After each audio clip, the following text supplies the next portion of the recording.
தெனாலிராமன் கதைகள் 279. மலர்கள். விஜயநகர பேரரசில் வசந்த காலம் பூத்து குலுங்கியது. பூங்காக்கள் அனைத்தும் வண்ணமயமான மலர்களின் கூடாரமாக மாறின. மன்னர் கிருஷ்ணதேவராயருக்கு மலர்கள் என்றால் கொள்ளை பிரியம். தனது மகிழ்ச்சியை பகிர்ந்து கொள்ளும் விதமாக அரண்மனைக்கு வரும் ஒவ்வொருவரும் தங்களுக்கு பிடித்த மிகச்சிறந்த மலர்களை கொண்டு வர வேண்டும். யார் கொண்டு வரும் மலர் அனைவரையும் விட அழகாகவும் தனித்துவமாகவும் இருக்கிறதோ அவர்களுக்கு உரிய பரிசு காத்திருக்கிறது என்று அறிவிப்பு செய்தார். மன்னரின் அறிவிப்பு ஒரு பெரும் பரபரப்பை உருவாக்கியது.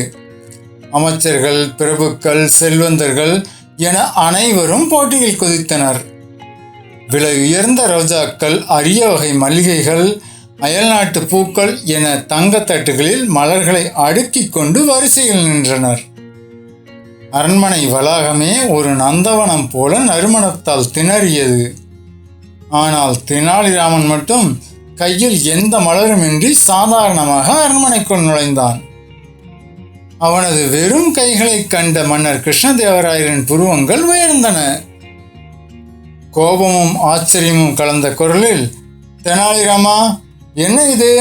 மலர்களை கொண்டு வரச் சொல்லி உத்தரவிட்டேன், நீ ஒன்றும் இல்லாமல் வந்து நிற்கிறாயே, உனக்கு என்ன மலர்களை பிடிக்காதா என்று கேட்டார்.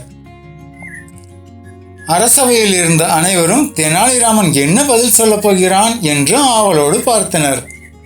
தெனாலிராமன் கனிவாகவும் அதே சமயம் அழுத்தமாகவும் பேசினான்.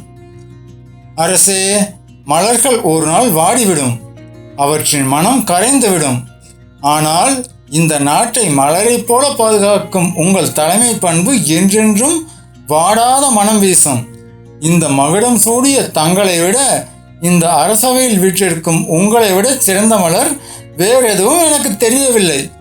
உலகத்திலேயே மிக அழகான மலர் நீங்கள்தான் மன்னா என்றான்.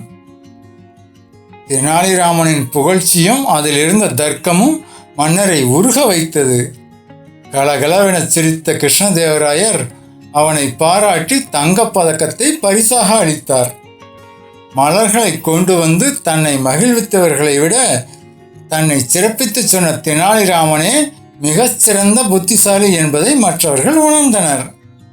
மலர்களின் நறுமணத்தை விட ஒரு அறிவார்ந்த சொல்லின் வீரியம் அன்றைய தினம் அரசவையையே அதிர வைத்தது.